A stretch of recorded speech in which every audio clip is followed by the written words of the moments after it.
Dear students, today I shall teach you chapter number 4, The Enemy. This is the first video of this chapter.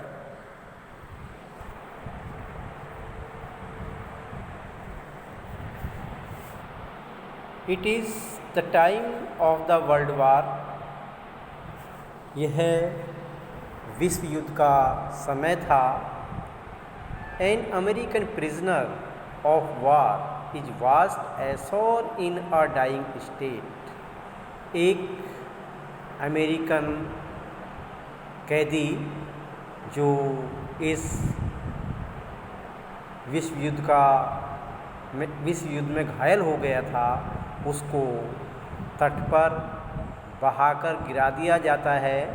In A dying state, एक मरने की स्थिति में, मरणासन, मरने वाली स्थिति में. And is found at the door step of Japanese doctor. और वह घायल सिपाही जापानी डॉक्टर के घर पर बहकर चला जाता है, घर के पास बहकर चला जाता है. Should he save him as a doctor or hand him over to the army as a patriot. क्या एक डॉक्टर के रूप में उस डॉक्टर को उस कैदी को बचाना चाहिए, या फिर एक देशभक्त होने के नाते उसको पुलिस को सौंप देना चाहिए? इससे आगे के चैप्टर में आप इसके बारे में पढ़ेंगे. उस डॉक्टर का नाम सदाओ था. जो जापानी डॉक्टर था उसका नाम सदाओ था, जिसके घर के पास वह कैदी बहकर आ गया था. Dr. Sadao Hockey house was built on a spot on the Japanese coast. Doctor Sadao hockey उस जापान के जो डॉक्टर था, उसका नाम था, पूरा नाम डॉक्टर सदाओ हॉकी का घर बना हुआ था जापान बंदरगाह के उस स्थान पर where as a little boy he had often played. जहाँ पर वह जब एक छोटा बालक था अक्सर खेला करता था. The low square stone house was set upon rocks. Doctor सदाओ का घर नीचा था, जो बना हुआ था चौकोर पत्थर से,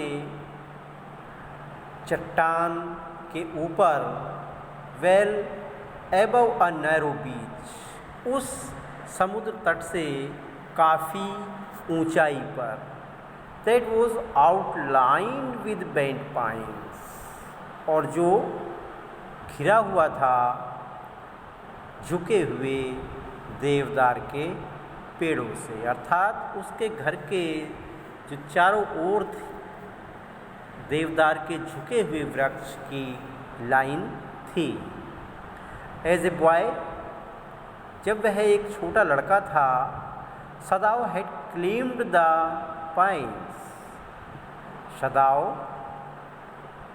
चढ़ जाता था इन देवदार के पेड़ों पर, supporting himself on his pair feet, और वह अपने नंगे पैरों के बल उन पेड़ों पर चढ़ता था. As he had seen man, और जब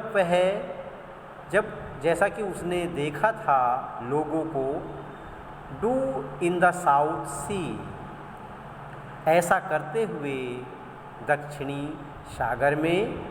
when they claimed for coconuts. जब वे लोग चढ़ते थे कोकोनट के पेड़ पर यानी कि नारियल के पेड़ पर, सदाओं ने दक्षिण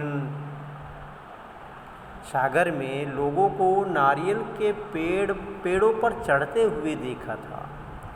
नारियल के पेड़ भी सीधे होते हैं और देवदार के पेड़ भी सीधे होते हैं। उन लोगों को नारियल के पेड़ वृक्षों पर चढ़ते हुए देखकर सदाओं ने सोचा कि वह भी देवदार के पेड़ों पर उसी प्रकार से चढ़ेगा जैसे कि दक्षिणी सागर में लोग नारियल के वृक्षों पर चढ़ते हैं, और उसने उन्हें देखकर ऐसा ही किया। His father had taken him often to the island of those seas. उसका जो फादर थे, सदाओं के पिता, उसको अक्सर ले जाया करते थे उन द्वीपों पर, उन समुद्री द्वीपों पर। And never had he failed to say, और वे कभी भी यानी कि सदाओं के पिताजी कभी भी इस बात को नहीं भूलते थे। To the little brave boys, उस छोटे बहादुर लड़के से ये कहना कभी नहीं भूलते थे। एट हिज साइड, जो उनके बराबर में खड़ा होता, जो उनके पास खड़ा होता था। दोज आइलैंड्स योंडर, वो जो सामने वाले द्वीप हैं, योंडर मीन्स सामने वाले, they are the stepping stones to the future for Japan, वे सभी जापान के भविष्य की सीढ़ियाँ हैं। स्टेपिंग स्टोन मीन्स सीढ़ियाँ। वे सभी द्वीप जापान के भविष्य की सीढ़ियाँ हैं, यानी कि इन्हीं सीढ़ियों पर चढ़कर जापान का भविष्य का निर्माण होगा। Where shall we step from them? Sadao had asked seriously. सदाओ ने बड़ी गंभीरता से पूछा अपने पिताजी से, हम वहाँ से कहाँ जाएंगे? स्टेप मीन्स जाएंगे, कदम रखना मीन्स हम वहाँ से कहाँ जाएंगे? Who knows? His father had answered. उसके पिता ने जवाब दिया, कौन जाने। Who can limit our future? हमारे भाग्य को सीमाओं में कौन बांध सकता है? It depends on what we make it. और यह तो इस बात पर निर्भर करता है कि हम अपने जापान को क्या बनाएं। Sadao had taken this into his mind as he did everything his father said. सदाओ ने इस बात को अपने मस्तिष्क में, अपने माइंड में उसी प्रकार से धारण कर लिया जैसे वह अपने पिता की हर कही हुई बात को याद रखता था और धारण कर लेता था। His father, who never joked or played with him, उसके पिता कभी भी उसके साथ मजाक नहीं करते थे और खेलते नहीं थे। But who spent infinite pains upon him, लेकिन उसके पिता ने सदाओं के लिए बहुत से यानी कि अत्यधिक कष्ट उठाए थे। Who was his only son, जो उसका एकमात्र बेटा था। सदाओ knew that his education was his father's chief concern. सदाओ इस बात को अच्छी तरह जानता था कि उसकी शिक्षा उसके पिता की मुख्य चिंता थी। फॉर दिस रीज़न, और इसी कारण से ही had been sent at 22 to America, उसे 22 साल की अवस्था में अमेरिका भेज दिया गया था। To learn all that could be learned of surgery and medicine. सीखने के लिए जो कुछ भी सीखा जा सकता था सर्जरी के क्षेत्र में और दवाइयों के क्षेत्र में. He had come back at 30 और वह अपनी शिक्षा पूरी करने के बाद जब 30 साल का हो गया तो अपने देश वापस जापान आ गया. And before his father died, he had seen Sadao become famous not only as a surgeon but as a scientist. और सदाओ के पिता ने अपने मरने से पहले अपने बेटे डॉक्टर सदाओ को प्रसिद्ध होते देख लिया था, एक सर्जन के रूप में और एक वैज्ञानिक के रूप में. Because he was perfecting a discovery, क्योंकि वह एक दवाई की खोज को पूरा कर रहा था, दवाई की खोज को पूरा करने में लगा हुआ था. which would render wounds entirely clean, जो बना सकती थी, जो कर सकती थी घाव को बिल्कुल साफ.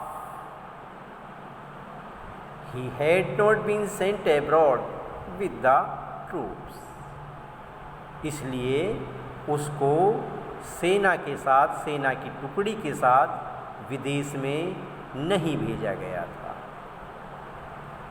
Also he knew, और वह यह भी जानता था, there was some slight danger, कि कुछ वहाँ पर जापान में कुछ हल्का सा खतरा हो सकता था.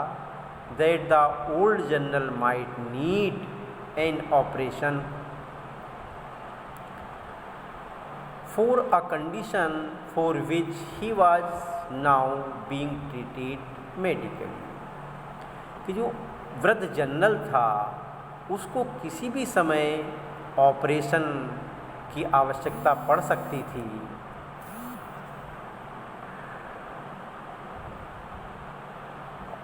ऑपरेशन की आवश्यकता पड़ सकती थी जिसकी अब तक केवल दवाइयों से ही चिकित्सा की जा रही थी. एंड फॉर दिस पॉसिबिलिटी, और इसी संभावना को देखते हुए Sadao was being kept in Japan, Sadao को जापान में ही रखा गया था. Clouds were rising from the ocean now.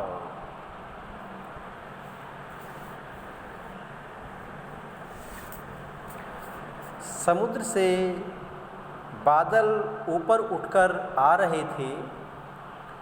The unexpected warmth of the past few days, और पिछले कुछ दिनों की अनअपेक्षित गर्मी ने had at night drawn heavy fog from the cold waves, शीत लहरों से रात्रि में काफ़ी धुंध खींच ली थी.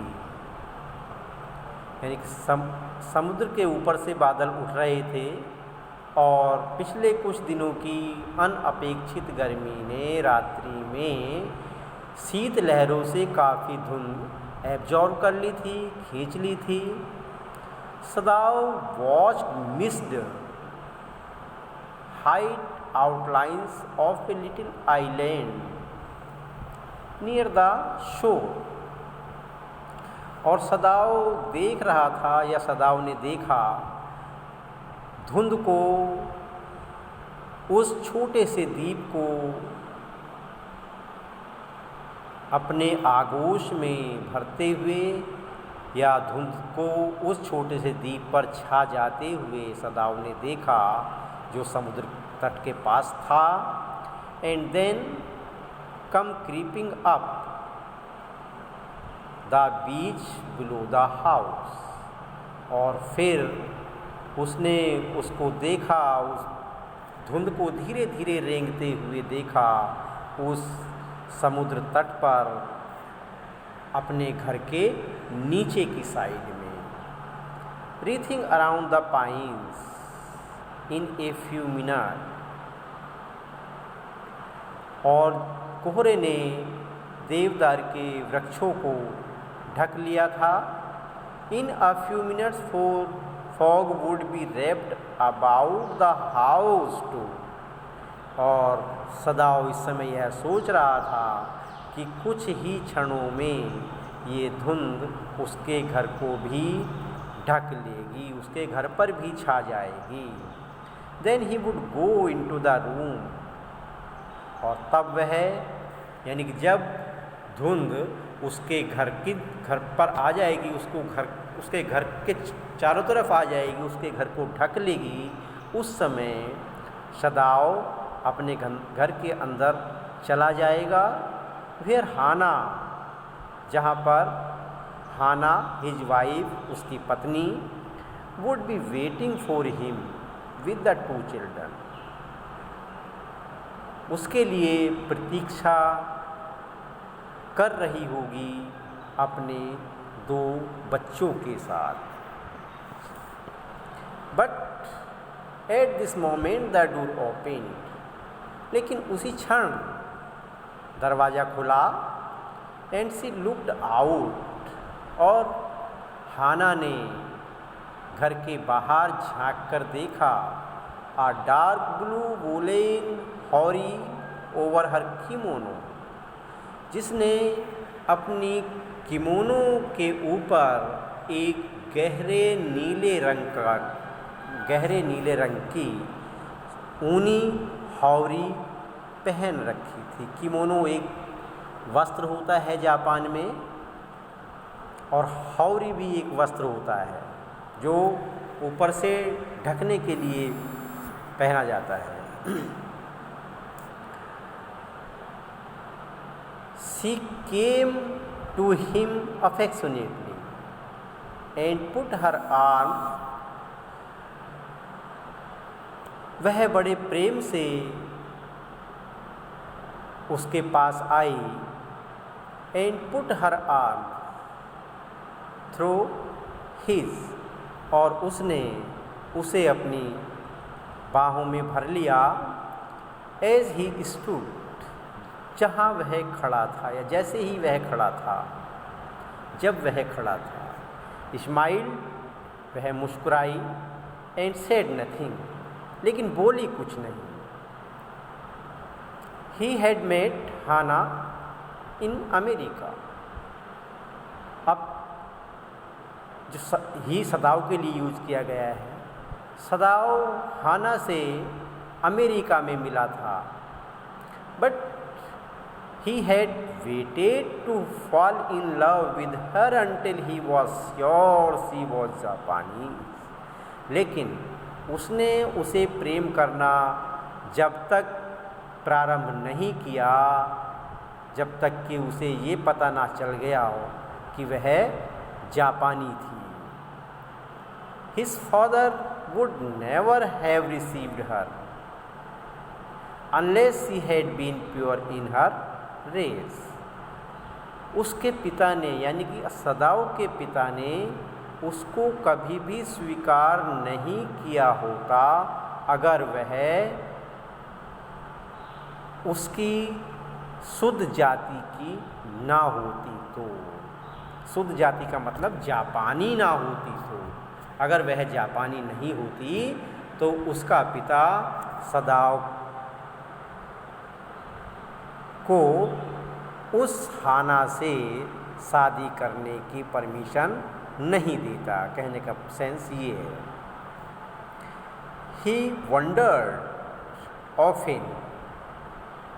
और वह यह सोचता है हैरान होकर अक्सर, whom he would have married if he had not met हाना.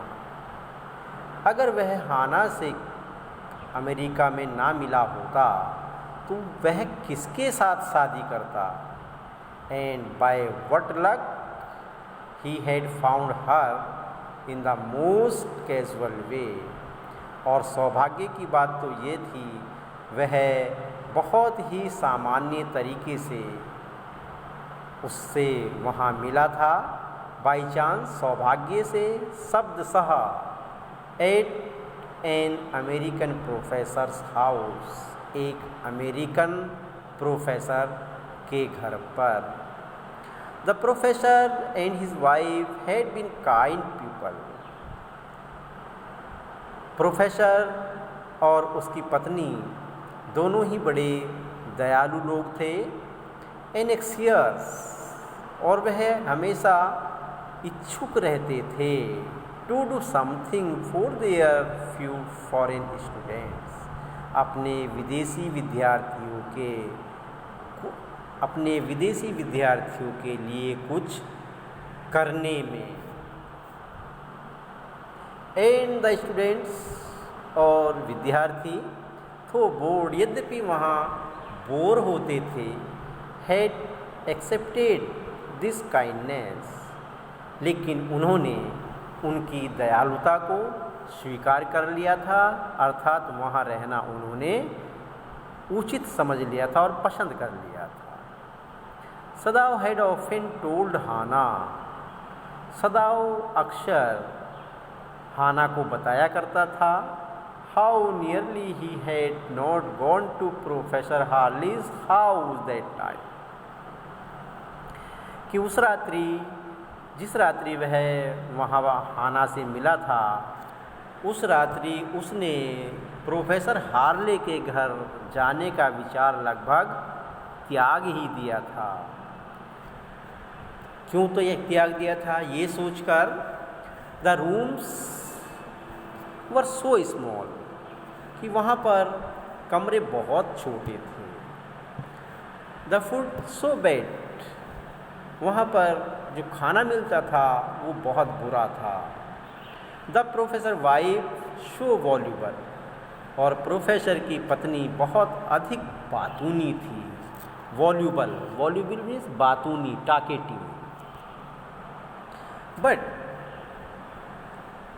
लेकिन ही हैड गॉन, वह वहाँ गया, and there he had found Hana, और वहाँ पर उसको हाना मिली, अ न्यू स्टूडेंट, एक नए विद्यार्थी के रूप में, and had failed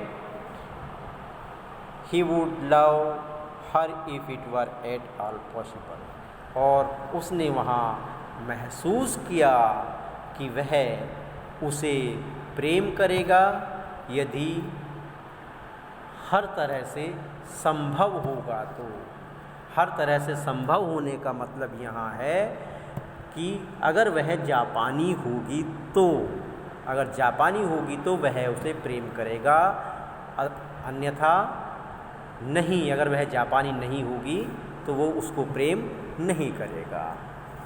With these words, that is the end of this video. Thanks a lot. Bye.